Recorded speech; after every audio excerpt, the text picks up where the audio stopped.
This is Kevin from Christ Connection, and I just wanted to bring an encouragement to maybe to one, two of you, maybe a bunch of you. Are you feeling like you're going through the storms of life? You feel like things are just rocking you this way and that way.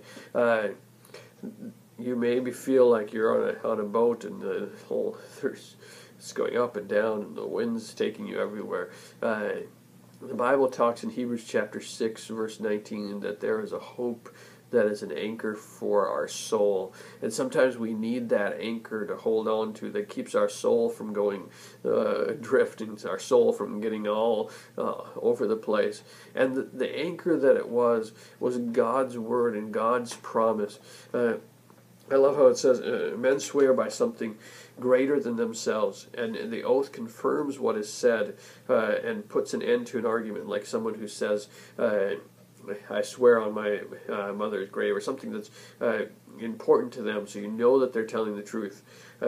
Because God wanted to make the unchangeable nature of His promise very clear to the heirs of what was promised. He confirmed it with an oath. Basically, God's like, I'm going to swear at this to you so that you can have confidence.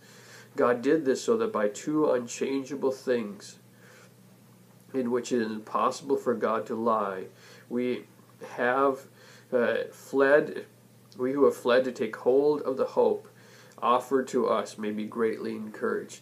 Knowing that God had made a promise, and we've fled to that promise. We've fled to that place where God is. We fled to that place where we're assured in Him.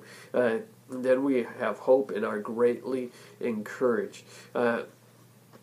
God basically said, I promise you, and I'm going to promise on top of me kind of a thing, so that you have this hope.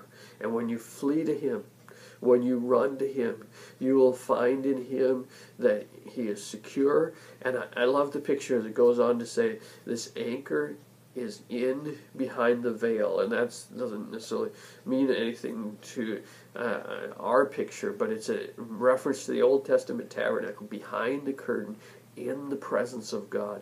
That's where our anchor is set. That's where our anchor is secure. So maybe you're going through a storm. Maybe you're having an internal conflict with your own reality, your own failings, and you just need to remember, it's not about what you've done. You flee to Jesus. You flee to His presence. You flee to where He is, and that will be an anchor for you even in the storms of life, when you can't trust yourself. You can't trust what your own thoughts are telling you about who you are. You flee to the presence of God, and that will be a hope to your soul. And so I just wanted to encourage someone, or a bunch of you today, to rest in that and rest in your hope that is in God. Thanks, and have a great day.